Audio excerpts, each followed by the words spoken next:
Welcome, everyone. I think we'll go ahead and get started. Welcome to Good Systems Future of Work Research Presentation. We are delighted to have you with us here today, and we try to make these presentations concise and informative over the lunch hour. So feel free to enjoy your lunch if you have it with you. We'll run from 12 to 12:45. And I am delighted that we have with us here today as our presenter, Stephen Slota. Stephen is a postdoctoral fellow at the School of Information here at the University of Texas at Austin. I have actually had the opportunity to work with him over the past couple of years in several research projects that are artificial intelligence related and now future of work related. So Stephen, I'm going to turn it over to you. All right, thank you, Sherry. I have it on good authority that Easter is the first day of summer here in Austin, so happy summer to everyone in attendance. Looking forward to some warm weather here. All right, so today's presentation is titled Many Hands Make Many Fingers to Point, Challenges in Creating Accountable AI. As has already been announced, I'm Stephen Slota. I'm a postdoctoral researcher at the iSchool here at UT Austin. And before we get started, I'm going to kind of remind us and set the scale by calling out Kranzberg's first law of technology. And that is that technology is neither good nor bad, nor is it neutral.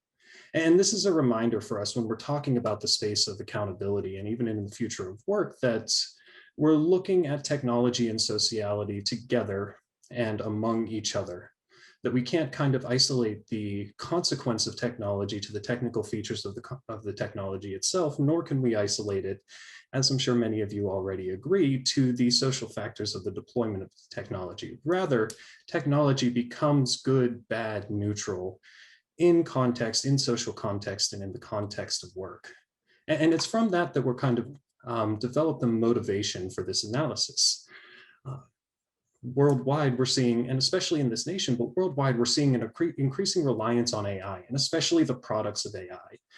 There are many kind of invisible implementations of machine learning, of market segregation, demographic analysis, of social analysis and political analysis through social media and things like that, that are drawn from AI in a relatively invisible way. But AI is becoming more impactful in wider spheres of influence and at a much larger scope than it has been in the past.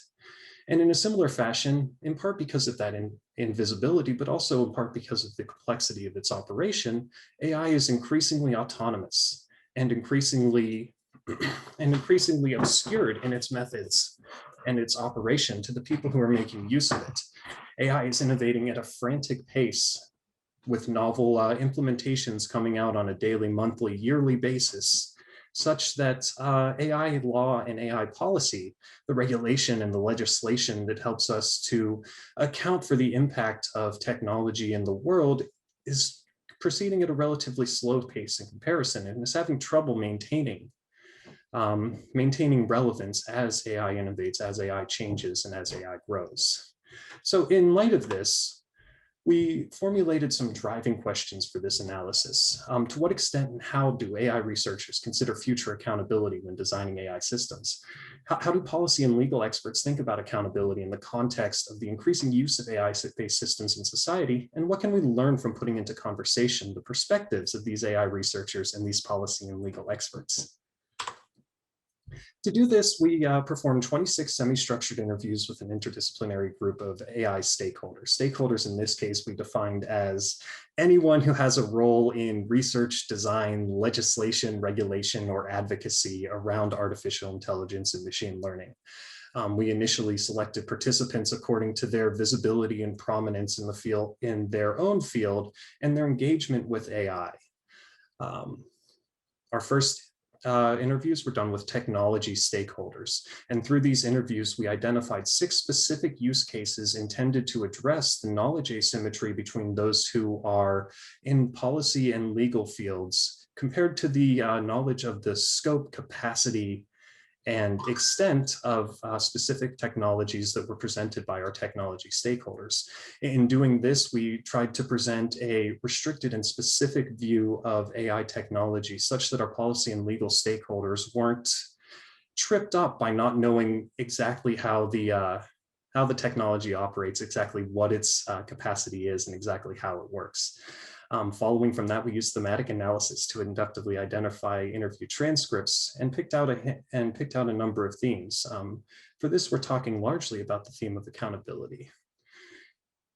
And in this kind of space of accountability, what we found was accountability was not limited to one thing or responsibility seen as taking place in one place. There is a broad ecology of artificial intelligence that extends from data, its collection, curation, and cleaning. So, I mean, this was seen as being consequential in the world because data can recapitulate prior societal bias. Data selection is very closely related to the outcomes it presents. And this was stated by this technology stakeholder whose quote's on the screen. The data is what you've got. If the data is biased, then your result's going to be biased. If data is not, it won't, right? There was a sense of almost hopelessness among many of our technology, legal, and policy stakeholders when thinking about like responsibility, accountability, and transparency in AI, that data was consequential, it was important, but it was also somewhat out of their control, that they were picking from data that had been collected and using it outside the context of its initial collection. And they saw that that bearing consequence in the future world of artificial intelligence and machine learning.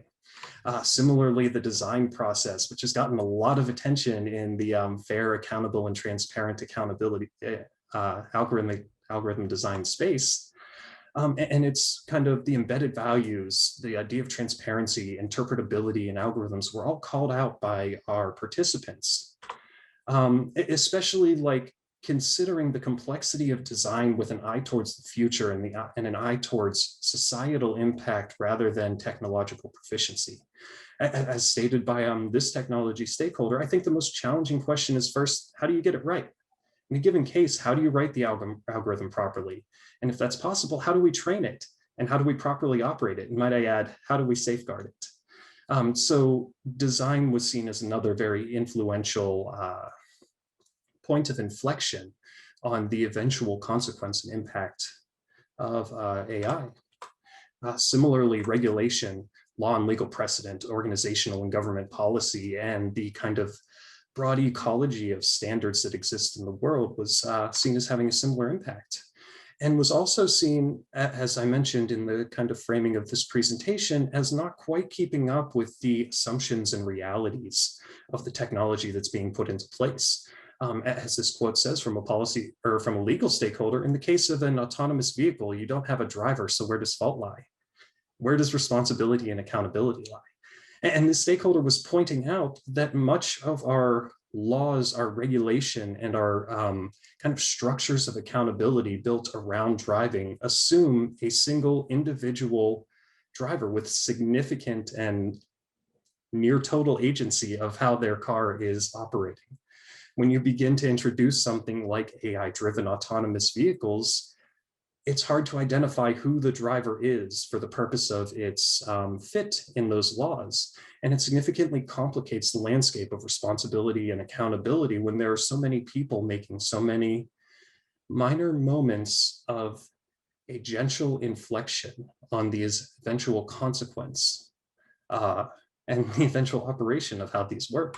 In similar fashion, the way that the technologies were deployed in an explainable fashion, deployed with the tools necessary for effectively interpreting the operation of the algorithm or the operation of AI and its interaction with extant systems were all mentioned as similarly having some sort of complicating influence on the idea of apportioning responsibility or identifying places where you can do more accountable AI in the world. As stated by this policy stakeholder in hiring, a lot of people are automatically filtered by the AIs, so they don't have any chance to get a job at the top tier companies. They never even have an opportunity to talk to a human. And this is an issue with how the AI is deployed and partly how it's used, as we're going to talk a little bit more about in the immediate future. But the notion of the AI being the sole filtering point or the initial point of contact bears a consequence of its own. And so in this case, is the designer of the algorithm accountable to the outcomes of this hiring algorithm, or is it the company's choice in deploying this as their initial filter of hiring candidates? Again, deployment of technology, these choices bear a significant impact and they're important to pay attention to. And similarly, the use of AI by its end users, a point that was identified by our stakeholders as being the most common place where legal and policy structures of accountability take place is at the person of the end users, who often have very little control of the algorithms themselves, the choice of data that was used to inform the algorithmic design and the eventual operation. And so, like, in use, is the AI contestable? Are people able to argue with its results? How is it iterated and changed over time? How literate are its users as to what operation is going on? How well do they understand the AI? And we also had a lot of mention among our stakeholders of bad actors, of people who use technology poorly, maliciously, or without a notion for using it responsibly. And from this law stakeholder, I have to go back to the fact that humans have a tendency to get lazy and rely on a machine's decision when the machine is designed for a particular purpose. And this is especially relevant in places like the very off-maligned sentencing software that we talk a lot about in the space of AI and machine learning accountability, and especially in the case of unintended consequences. Later studies identified that the judges who were using that software tended to overly rely on its recommendations. And this was seen by our stakeholders, who are expecting some sort of reasoned, critical approach to their findings, to be a bit frustrating. That people were never intended to rely solely on the machine's decision or to give it the weight that it does. However, coming from such an obscure and opaque operation with the weight of large quantities of data, and I know we're all familiar with the phrase numbers beats no numbers every time, they tend to have outsized authority compared to their epistemology, I guess you'd say. And so the use also was a complicated place where inflections on the eventual consequence of AI took place. And so what we get here is a complex landscape of accountability characterized by moments of influential agential inflection by the various people who are involved in the development of AI, from those who collect the data initially to those who curate the selection of data.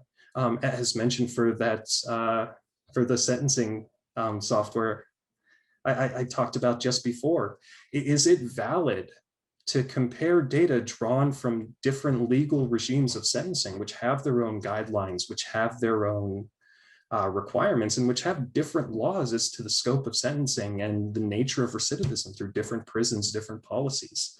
Does it make sense to combine all of those and reason about the country as a whole when laws differ from state to state, county to county, and often even city to city, especially in that area? So there's kind of a mismatch, or there can be a mismatch. Similarly, there's a lot of attention to how we design things such that they can be accountable in the future, such that they can account for bias. And so this is a complex landscape. Accountability itself, it can be an infinitely spacious category. It can mean a lot of things to a lot of people. And one of the major questions we bring up is accountable to whom and accountable for what? We want to have an idea not just about the technical characteristics of artificial intelligence and machine learning and design, but also of the context of its use, both in terms of the regulation and legal structures and the data infrastructures, the knowledge infrastructures into which it's being deployed for issues like AI literacy, for issues like understanding the gaps that can be produced through curated, reused, and collated data, to be able to critically evaluate the data being chosen and how the algorithms operate. So this is a complex space, a lot of people and a lot of things happening. That and the development and subsequent impacts of AI are similarly both distributed and heterogeneous. It happens in a lot of different places in very different ways over time. It's thus extremely difficult to locate accountability for any given outcome at singular moments of choice or individual decision-making. And it's not just difficult for us, it was difficult for our stakeholders as well. And this is something I've been thinking of as consequential distance. Which is a bit of a internal pun because I'm saying both that the distance from consequence as expressed by our stakeholders, especially the technology stakeholders who are engaged in research and design and artificial intelligence, and the consequence of distance. So consequential distance talks about how many of our stakeholders felt unprepared, uncertain, and unsure of how they might assess or understand the consequence of their work. They felt their education was lacking and they didn't have the tools for assessing and understanding consequence. They were distant from the consequence, both conceptually and in visibility. And the consequence of distance is such that there are people who have agency over the outcome of AI at some point or another, who have made inflections on its eventual consequence, but are very distant from that point, often invisible. It's hard to kind of point to a person who's done data collection when you have collated dozens of data sets together with millions or billions of individual records. However, they did have an impact and they did have influence as represented in the data, in the choices of data to collect and in the environment from which the data was collected. So that distance also is consequential for how we might think of building accountable AI. That consequential distance can produce gaps in prior assessment of consequence and societal implication. As I was saying, our stakeholders did not feel ready to make those choices by and large. Among the few who expressed some confidence in their ability to make this kind of assessment of consequence or make ethical choices through their work were the lawyers, the legal stakeholders who had ethics training as part of their education and a consistent reliance on and professional orientation to an ongoing, well-maintained code of ethics. And finally, this consequential distance identifies a need for communication and coordination across the infrastructure of AI. And in this case, I'm talking about knowledge infrastructures, not just the material and physical infrastructures, our regulation, our assumed knowledge, the standards that exist, organizational policies, people and experts in given places to enable such communication and coordination. And so we can say that accountability in the view of all these stakeholders became less about how AI is built and more about how AI might be understood, legislated, regulated, and contested, with an eye towards these consequential moments of inflection that I've been identifying throughout this presentation. And that does sound nice, but what will this mean for future work, and what can we do with this as people who might be interested in socio-technical analysis of the consequence of AI, or who might be interested in building more accountable AI and machine learning? And so we might think of this in terms of facets of accountability, each of them looking at an area of these inflections in order to understand its impact on the final product and be able to assess at these moments of inflection how they're producing these consequences. So there's a need to be attentive to the tensions between intent and result, especially when it comes to the algorithm designers and the choices made by the eventual end users in the landscape of regulation and law that they're familiar with. There's a need to be attentive again to the temporality and structure of agency over the outcomes. When are people able to make choices? When do they feel empowered to make choices that are impactful on the consequence of artificial intelligence and machine learning? And where can those choices be made to have a predictable and well understood impact and outcome? We need to be attentive to how our extant structures of accountability and responsibility fit or fail to fit with the technological characteristics of AI, much as how I was talking about the autonomous vehicle lacks a driver in many meaningful ways. Yet all or the vast majority of regulation and legislation over driving relies on an individual driver in control of the car. Similarly, we want to be attentive to in vivo dynamics. Basically, how is the technology used in life? How do people respond to it? How has it been contested? either through popular press, through legal action, or just through people disagreeing with it.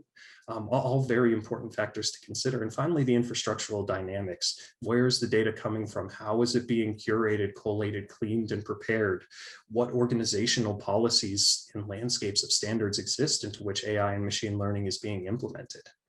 And so with these kind of an incomplete list of some of these facets of accountability, is where I see kind of future research building on this notion of distributed heterogeneous accountability over AI might move forward to.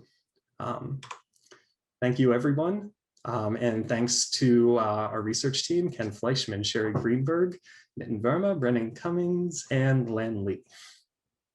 And I'm ready for questions, should any arise.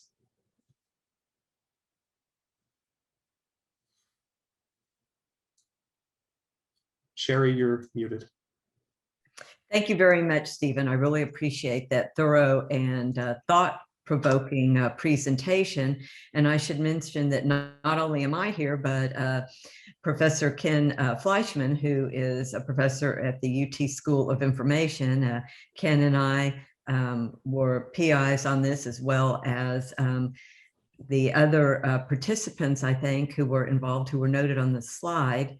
And with that, I think we will open it up to any questions. Ken, did you have anything you want to add or ask to tee things off? He's shaking his head no. So with that, we'll move on to questions, please. I see, is it Yvonne has a hand raised? Yes, thank you so much for that presentation, Stephen. That was really fascinating. And my question revolves around, your conclusion that there is this, it seems like there's this switch in how accountability is being engaged. Going from, rather than engaging how AI is built, to thinking about how AI might be understood, legislated, and so on. So I was wondering if you could elaborate, like, who's making that switch, given that you have a kind of heterogeneous group of stakeholders. That's one. And then the other is I'm also, still trying to figure out how that switch is happening, because, some of the range of issues that you highlighted deal with how AI is built. Mm-hmm. So I'm wondering how does that shift occurring?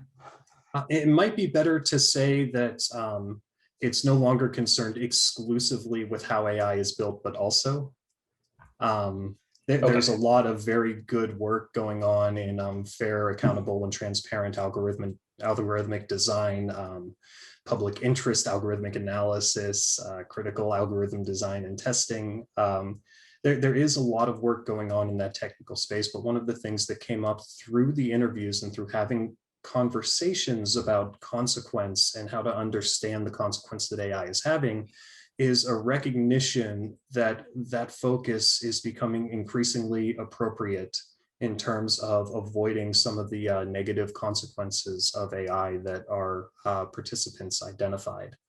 That it couldn't happen only at that level, or that when they were trying to do it at that level, it was extremely frustrating because their best attempts were stymied by biased data recapitulating an undesirable social condition, or their best attempts were kind of frustrated by users who didn't understand the difference between recommendation and the assertion of fact, or the presence of uncertainty in the results of the predictive analysis that they were using, or even just like bad actors who are interfering. As another example that's often trodden to the ground by people who are talking about this, the chatbot Tay, who was introduced by Microsoft to Twitter, that very quickly was kind of trained to spew racist, anti-Semitic, and very crude language by people who had a little bit of that understanding of how machine learning operates. So again, like frustration with these bad actors kind of producing this negative consequence. So when they had the idea of assessing for responsibility, they recognized and expressed to us fairly consistently that it couldn't only happen at the design of AI and had to be across this distributed and heterogeneous landscape.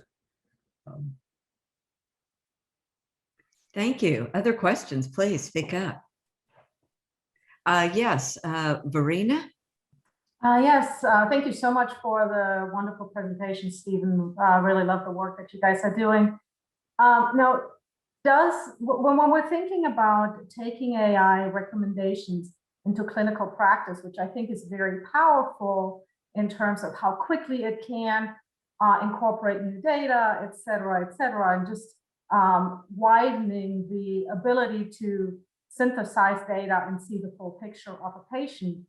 Is there then a need, because we don't want to run into the problem where medical professionals are dismissing the potential of AI because it doesn't apply to a particular situation. Are there any thoughts and recommendations of what can be done, how we need to go about implementing AI in the clinical setting in order to actually make it powerful and organically work together with the physician? Thank you. That is a really excellent question.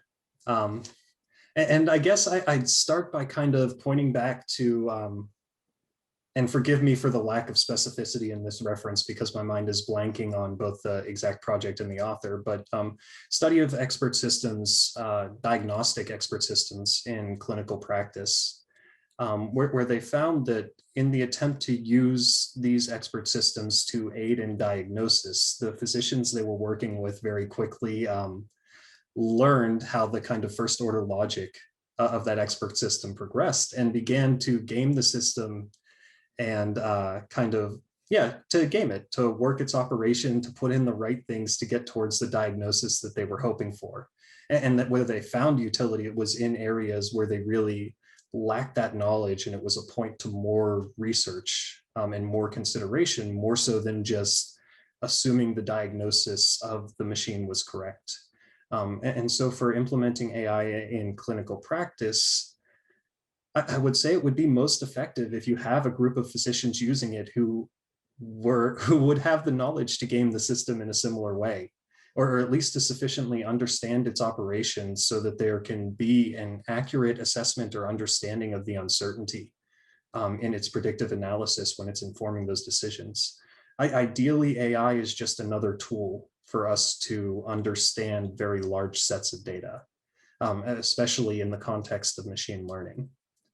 And so as long as kind of that goal of being a tool, not the best tool, not necessarily even the most reliable tool, but a tool and a well understood tool with known flaws, known uncertainty, I imagine would be the best way for it to find its way into proper and responsible clinical practice among physicians. Should it be accompanied by continued medical education, i.e., like, for example, if you're using a robot, a surgical robot, you have a certain number of hours you have to train on this robot. Should AI systems, depending on obviously of how much they integrate into the clinical practice, should they come with recommended or required CME? I mean, in my mind, absolutely. I'm not very familiar with the medical profession as a whole, or the medical space. But I think that especially given the kind of obscurity and you can call it human intractability, even for kind of more elaborate statistics, if you really wanted to take the time, you could sit there and run the calculations on a statistical regression yourself by hand as necessary. I was actually required to do that when I was getting my master's because I took the wrong stats course. But you most can, unfortunate. yeah, you can run those by hand, but once you start getting into especially the machine learning space where the weighting of variables is being adjusted in minute and often very difficult to trace ways as it's trying to find its way towards its preferred outcomes, it gets much more invisible. So I think training becomes, if anything, more important in order for whatever insights it can offer to data to be tempered by the authoritative knowledge of well-trained physicians or well-trained clinical practitioners. Thank you. Ken Fleischman, Yeah. you have your hand up. Yeah, I wanted to chime in on Verena's great question. So it's awesome question. I think that was a great answer, Steve. I was thinking about the piece that you referenced that we build on by Pradyusha Kalluri in Nature. Don't ask if AI is good or fair, ask how it shifts power. So the main argument Kalluri is making is the importance is the power, the degree to which AI can disrupt power relationships or reinforce existing power relationships, et cetera.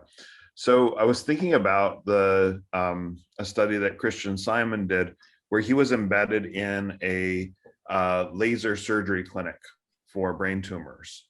And one of the things he observed in that setting was that doctors would always wear their white coats and their stethoscopes, even though they never actually took any pulses and never got particularly messy because it's laser surgery.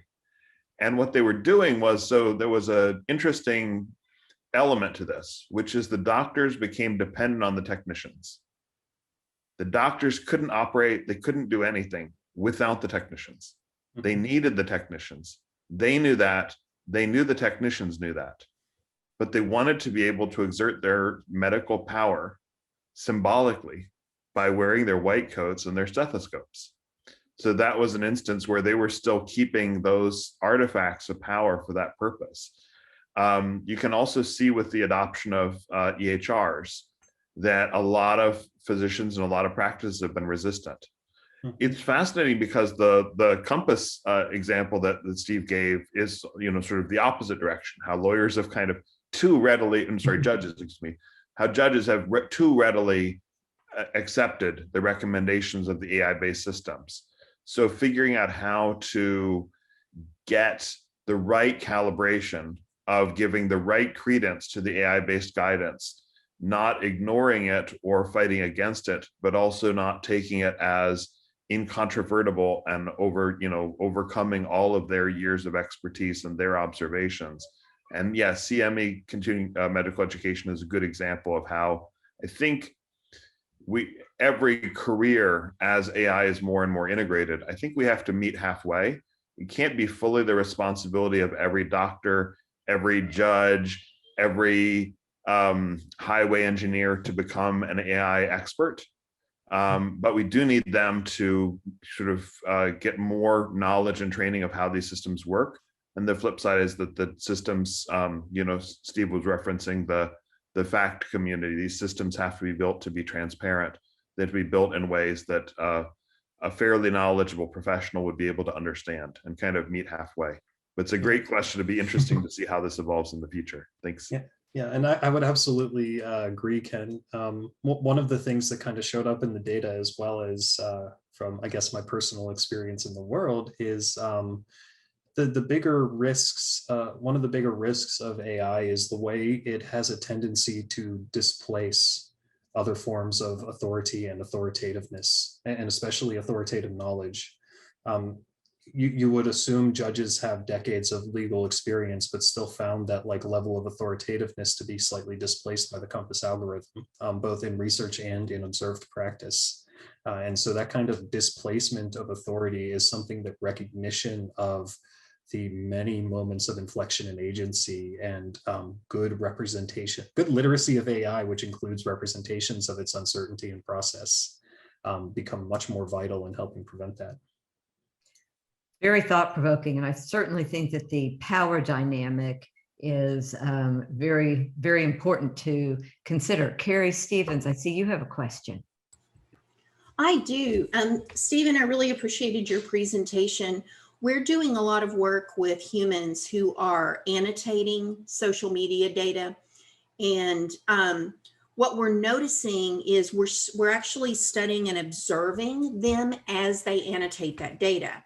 And we're not trying to get them to be perfect for what is fed into the machines, but instead we're deliberately noticing that when we get a wide range of people who represent diverse backgrounds, diverse educational backgrounds, expertise, race, ethnicity, we see, we think this is a really great practice. And so I'm curious, from the accountability and the agency standpoint, any thoughts you have on either cautions or ideas about how we work with these people who are annotating data? Do we frame this in certain ways? Have you seen literature that would suggest that would help them, especially around, I guess, probably to give them agency, yet also help them realize they have an ethical responsibility as well when they're doing this work?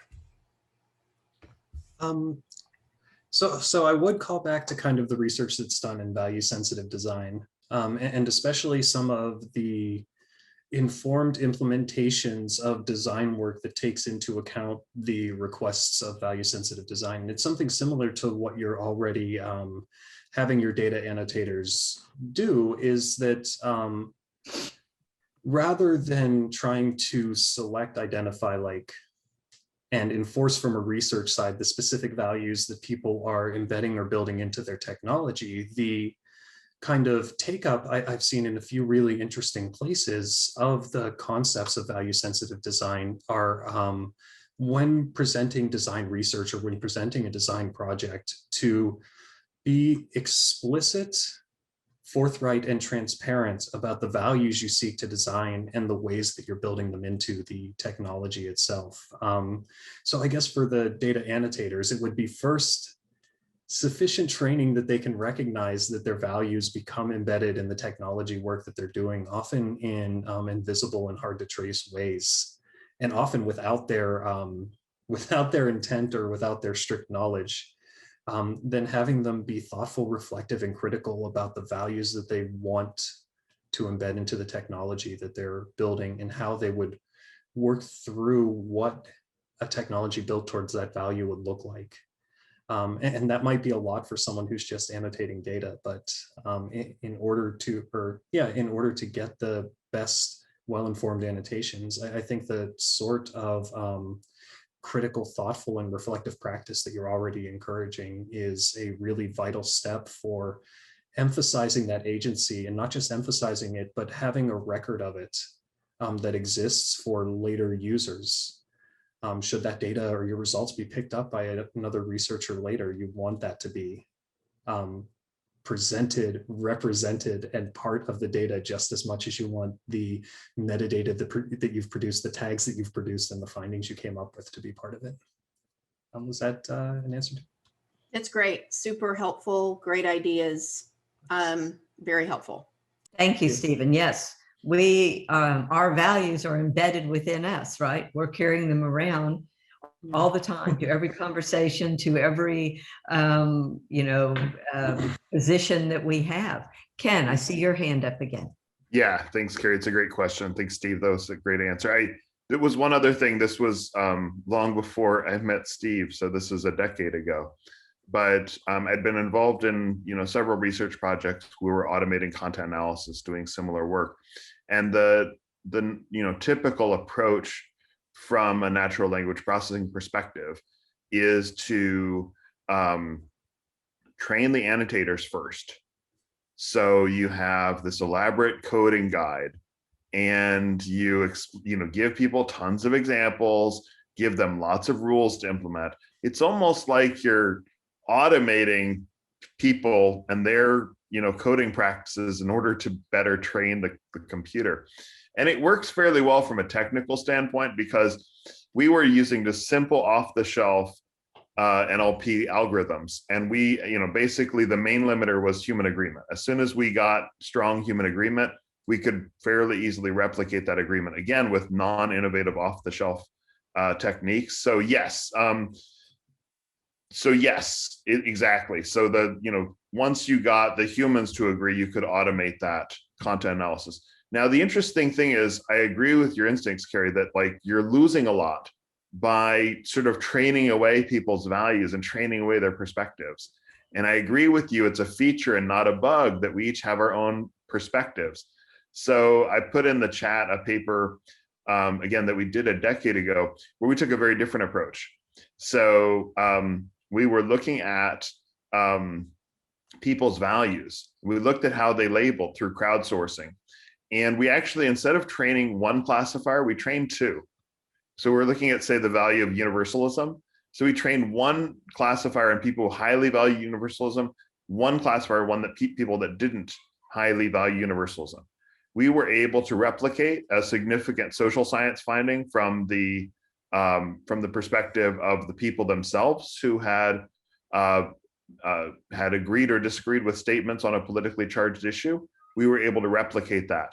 So in essence, it's sort of, you know, we were getting these algorithms to replicate the perspective of people having different values and how that affects their position on issues. So I think it's really interesting to lean into that human difference and perspective and treat that as a feature and not a bug. So really excited about the work that you're doing, and thanks for asking.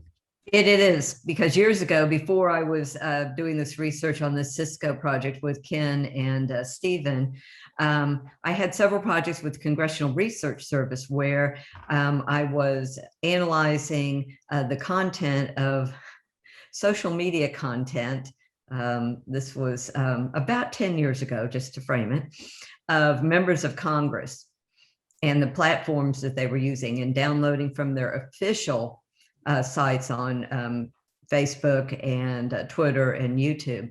And we had a team, and there's always this issue of, yes, you can come up with labels, right?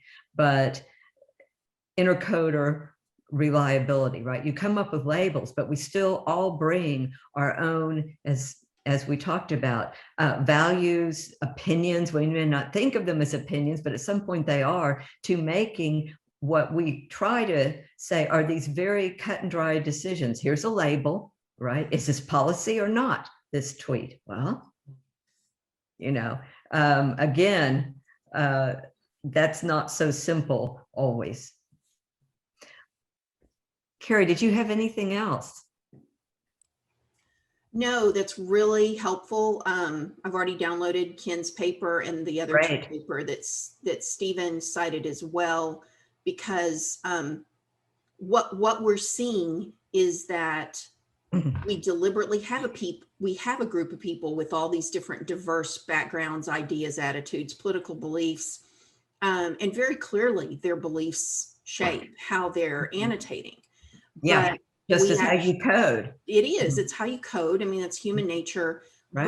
But by deliberately trying to include diversity, what we are trying to now figure out how to look back through our data and understand is, can we then make a claim that what we're sending in to train the machine is stronger because of that diversity?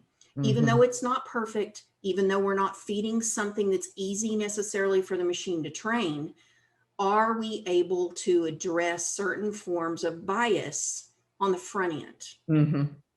Right. And that's a great question, because so much of what we talk about with AI and algorithms is bias, is the fact that the data that we're putting in is biased, or the decisions that humans have made is biased. So it's a wonderful way to end this conversation. I thank you all for, Stephen, for this wonderful presentation. Stephen, did you have something to add? If I can say one more thing, I do think it's kind of funny how we expect our data to be better than us.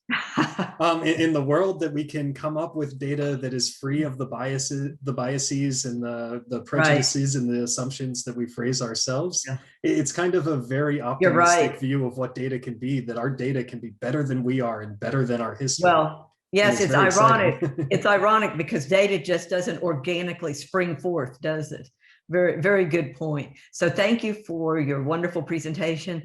And thank you, Ken, for the work you did on this with us, and for your helpful comments, and everyone with your questions.